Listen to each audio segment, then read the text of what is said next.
Bonjour à tous et bienvenue dans ce nouvel épisode du podcast Incarner son soleil, un podcast sur le développement personnel, la vie intérieure, la connaissance de soi et la vie en général. Alors aujourd'hui j'ai envie de vous aborder le sujet des bonnes résolutions, mais sous l'angle de l'impact des croyances sur ces bonnes résolutions. Car oui, en début d'année, à la rentrée ou à d'autres instants de vie, on a tendance à avoir envie de faire un bilan, de voir ce qui a marché, ce qui n'a pas marché, et de poser de nouveaux choix, et de poser une nouvelle décision. Sauf qu'en posant ces nouvelles décisions, on embarque avec souvent les croyances qui les génèrent. Exemple, je veux perdre du poids. Peut y avoir derrière installé une croyance, c'est difficile, c'est compliqué, il faut obligatoirement que je me mette une routine forte et élevée et que je me restreigne pour pouvoir perdre du poids. Et si dans votre fonctionnement, restriction égale danger ou égale déplaisir ou égale panique, c'est peut-être pas la meilleure des méthodes. Souvent dans le concept de bonne résolution ou d'engagement pour générer un changement, peut y avoir une tendance à vouloir se battre contre un fonctionnement dont on ne veut plus. En gros, vouloir le déloger, vouloir s'en débarrasser. Et ça, il y a un côté où c'est pas en amour pour soi et on sort un peu en mode combat. Et donc, logiquement, si on est en mode combat vis-à-vis de soi, on va avoir des parties de nous qui vont sortir les armes, les boucliers et qui vont vouloir nous empêcher d'avancer. Si par contre on est plus souple, qu'on essaye de mettre un peu plus de légèreté, de flexibilité et de compréhension dans pourquoi on a du mal à générer certains changements, on peut peut-être progressivement arriver à installer ce changement. Un exemple, c'est à l'époque où je fumais et où j'ai décidé d'arrêter. Je n'étais pas un gros fumeur, mais il y avait quand même une petite tendance à fumer régulièrement pour calmer l'émotionnel. Et pendant cette période d'arrêt du tabac, même quand je me mettais à fumer, je disais que j'arrêtais le tabac. Ce n'était pas parce que j'agissais en contradiction avec mon intention et ma décision que je n'étais pas dans la démarche d'arrêter. Et ça aidait. Ça aidait parce que je ne me culpabilisais pas d'avoir rechuté.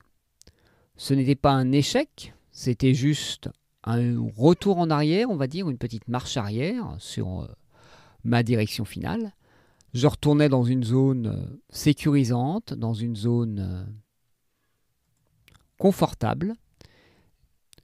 Et j'étais aussi doux avec moi-même, je me permettais de regoûter à ce dont j'avais envie de me débarrasser, pour voir aussi pleinement ce qui me déplaisait dans cette situation-là. Parce qu'en voyant pas aussi pourquoi j'avais envie de changer, les parties raisonnables qui me disaient qu'il fallait que j'arrête de fumer, oui, elles avaient peut-être raison, mais les parties qui étaient encore attachées à ça, il fallait que je leur fasse comprendre qu'elles se rendent compte aussi de tout l'impact négatif que ça avait, et que finalement ça me plaisait pas tant que ça. C'était plus quelque chose qui me correspondait vraiment, qui me nourrissait autant et qui me permettait réellement d'être la personne que j'avais envie d'être à ce moment-là. Et en m'étant permis également de ne pas me définir comme un non-fumeur, je me suis permis, quand j'en avais envie, de m'en mettre à fumer. Et à chaque coup que je refume, j'ai mal au crâne, ça ne me fait pas particulièrement plaisir, donc c'est de plus en plus rare. Mais je ne me suis pas dit, il ne faut plus que je touche à une cigarette, c'est dangereux, ce qui crée logiquement une attirance forte et ce qui crée une volonté de transgression. Et pour la nouvelle année, maintenant, j'ai pris l'habitude de noter des décisions que je prenais pour cette année, que je tiens ou que je ne tiens pas, mais en gros des caps que j'ai envie de suivre. Un peu comme quand j'ai arrêté de fumer, c'est-à-dire j'avais posé une décision et donc je m'y tenais, que ça se réalise par des actes ou pas, mais ça n'en remettait pas en cause ma décision. Par contre, bien sûr, un truc qui aide, c'est de se rappeler de ces décisions, pour voir si elles sont toujours valables, et si on leur accorde encore de l'importance, et si on s'y tient ou pas, pour voir si on annule ce choix, parce qu'il n'est pas si important et pas si prioritaire, et que ça nous permet d'avoir de l'énergie pour une autre décision qu'on a posée. Car bien sûr, toute décision et engagement qu'on prend vis-à-vis de soi-même consomme de l'énergie psychique.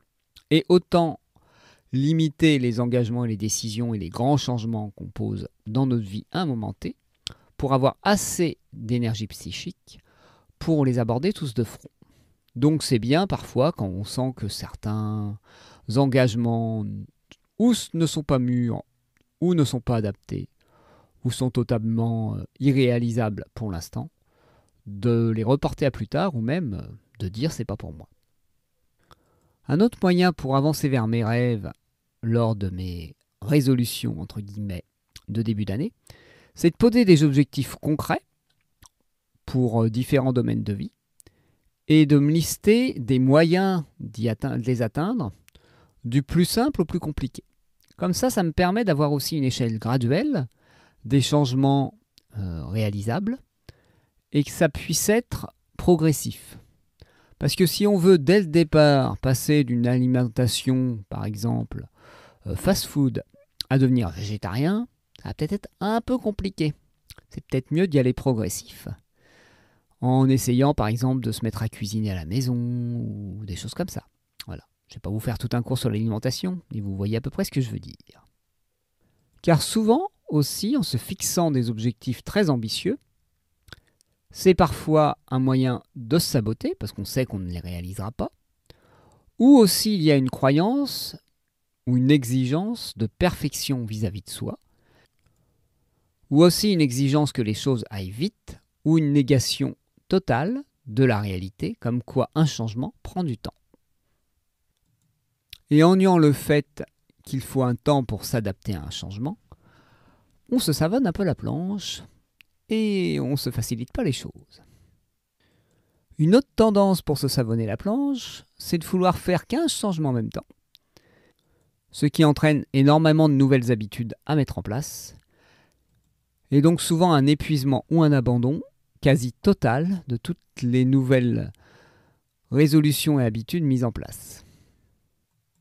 J'avais essayé l'année dernière de faire comme ça, en me disant qu'il y aurait certaines habitudes qui resteraient, celles qui étaient plus prioritaires, celles qui étaient les plus adaptées pour moi. Mais en réalité, ça n'a pas duré longtemps. Je ne sais pas si j'ai réussi à en implanter une seule de ces habitudes. Et derrière ça, il y avait un côté, je veux régler toute ma vie en une seule fois pour en être débarrassé, et pas considérer que le chemin est important, mais que c'est la destination. Alors qu'en réalité, maintenant, je me rends compte que progresser jour après jour, étape par étape, en mettant des priorités, les domaines les plus importants pour moi, ça va me permettre d'être plus détendu, d'être moins exigeant avec moi aussi, et donc d'avoir une vie plus agréable. Car oui, parfois, ma priorité, c'est pas de ranger ma maison ou de faire la vaisselle, et donc parfois, c'est un peu le bordel dans la maison, mais ça permet aussi de mettre la priorité sur d'autres choses, et ce qui me permet d'être plus équilibré dans ma vie.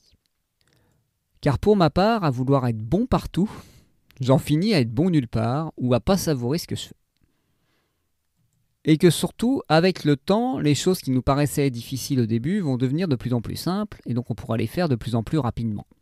Ou avec le moins d'énergie consommée, ce qui nous permettra d'avoir de l'énergie pour autre chose. Par exemple, prendre soin de mon alimentation ou même enregistrer un podcast, ça ne demande pas un gros effort psychique. Et donc ça me permet de garder de l'énergie pour tous les domaines où j'ai besoin de me dépasser. Car cette énergie psychique, c'est réellement dans les endroits où il y a de la résistance qu'on l'utilise le plus. Là où on a besoin de faire un effort pour sortir de nos habitudes et de nos automatismes qui sont souvent basés sur des fonctionnements de bénéfices immédiats.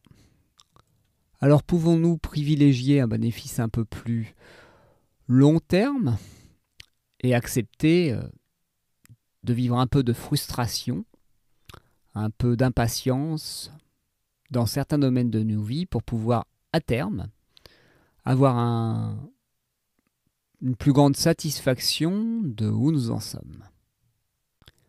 Et donc, pour en revenir aux croyances et aux bonnes résolutions, Il y a aussi derrière cette tendance de bonne résolution une tendance à vouloir se considérer pas comme il faut, pas assez bien, et donc à vouloir, comme je le disais au début, se battre contre soi, mais je dirais même devenir une autre personne, ce dont j'ai déjà parlé dans un autre épisode. Et ça, c'est clair que ça n'aide pas à se mettre en mouvement. Moi, je préfère dire que je ne pose pas des bonnes résolutions.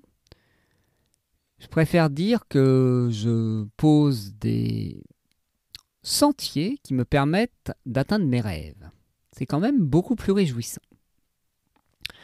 Car si j'arrête de considérer que mon poids est un problème, par exemple, ou que mon manque de tonicité musculaire et de souplesse est un problème, ce qui est mon cas actuellement,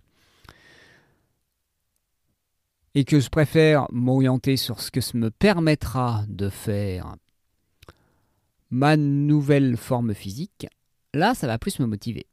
Si je me dis, je pourrais courir, je pourrais danser plus librement, je pourrais être plus libre de mon mouvement, je pourrais moins me fatiguer, ça va me donner plus envie que dire, je vais pouvoir me débarrasser d'un fonctionnement qui ne me convient pas.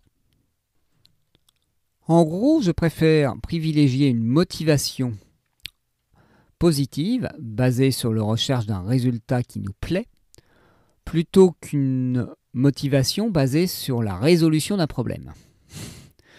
Parce que c'est un peu ça le souci, c'est si on est focalisé sur la résolution du problème, quand le problème n'est plus là, on va peut-être se dire « Oh, j'ai plus besoin de faire ce que j'avais mis en place ». Et donc, on peut revenir tourner dans nos travers, de se remettre à manger n'importe quoi, parce que oui, on n'est plus en surpoids. Alors que si on dit « j'ai envie de pouvoir jouir de mes mouvements, pouvoir m'amuser à danser sans être essoufflé », même si on est sorti de l'inconfort, on va vouloir continuer à jouir du résultat qu'on a obtenu. Et donc, on va comprendre pourquoi on continue à garder nos habitudes qu'on a installées. Et aussi une croyance que j'aime bien poser, même si elle n'est pas toujours vérifiée, mais c'est que le changement peut être simple, rapide et agréable. Et plaisant, je dirais même. Et quand on se dit changement, c'est pas obligatoirement le changement définitif, pas l'objectif final. Je parle du fait de sentir un changement au quotidien. Du fait de sortir, d'être déjà dans cette démarche de changement, déjà dans ce nouveau, déjà dans cette nouvelle personne, entre guillemets, qu'on a envie de devenir. En gros, dire « Ah là, je m'approche de ma destination. J'ai déjà fait des pas vers cette destination. » Et qu'il n'y a pas à être arrivé à destination pour sentir qu'on a avancé. Comme si, en partant de Paris pour partir en Chine, on se rend compte qu'on est déjà passé une frontière d'un autre pays ou d'un autre département et qu'on se dit « Ah, là, il y a déjà de la nouveauté. » Et bien pour cette nouvelle année, je vous souhaite de magnifiques décisions, de beaux engagements avec vous-même, de belles découvertes et de beaux petits pas qui vous permettront de faire un chemin épanouissant et motivant pour cette nouvelle année. Je vous embrasse et je vous souhaite une magnifique journée et une magnifique première semaine de ce mois de janvier. À bientôt!